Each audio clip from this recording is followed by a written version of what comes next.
AB, Çin'den Birleşmiş Milletler Şartı'na ve Ukrayna'da Barışa Saygı Gösterilmesini talep ediyor.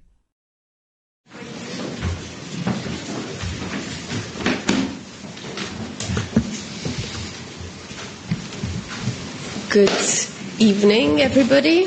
It's a pleasure to welcome you at this press conference following the 25th EU-China Summit. President of the European Council, Antonio Costa, and the President of the European Commission, Ursula von der Leyen, will brief you on the meetings they had with President Xi and Premier Li.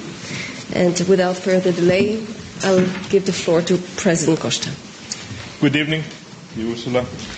We have just concluded the 25th European Union-China Summit. I would like to thank President Xi and Prime Minister Li for hosting us today and for the open and frank exchanges that we had. This EU-China Summit takes place on the 50th anniversary of our diplomatic relations. This anniversary is an opportunity to reflect on our shared story and to look towards the future. Over the past 5 decades, European Union and China relations have evolved greatly.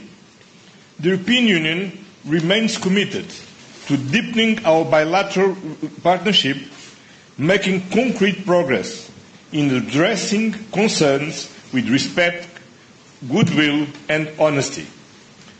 We have become key trading partners and developed a wide-ranging, rich and deep cooperation. The European Union and China are major economies and global powers. How we engage and cooperate matters to the world. The European Union and China have a shared interest in pursuing a constructive, stable, balanced and mutually beneficial relationship. We want to work together on global peace and security, prosperity and sustainable development. As such, tackling the global challenge of climate change is shared priority. Today, we discussed with President Xi and Premier Li ways to further expand and deepen our long-standing engagement, both bilaterally and as responsible leaders at the global level. We agreed that the European Union and China have a joint responsibility to uphold the Paris Agreement. And I'm very pleased that for today's summit, we have managed to agree on a substantive joint statement on our cooperation in the climate field.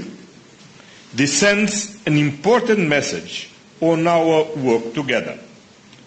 And we encourage China to also propose an ambitious national determined contribution for COP30, and China should lead by example in line with its major global role.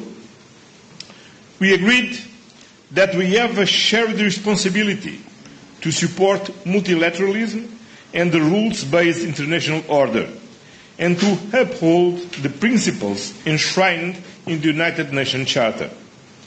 As a permanent member of the United Nations Security Council, China has a key role and responsibility on this. In this context, we address Russia's war of aggression against Ukraine. The war in Ukraine goes far beyond Europe.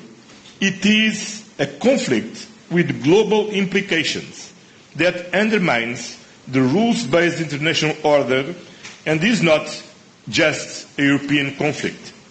And we agreed on the need to achieve a just and lasting peace as soon as possible.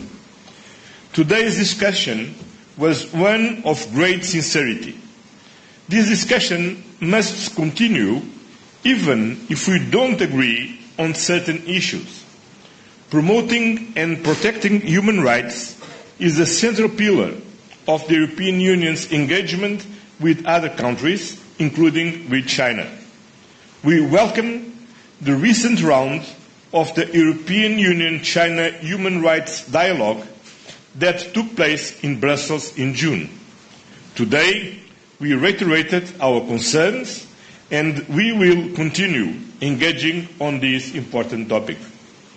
Last but not least, an important part of our agenda concerns our trade and economic relations.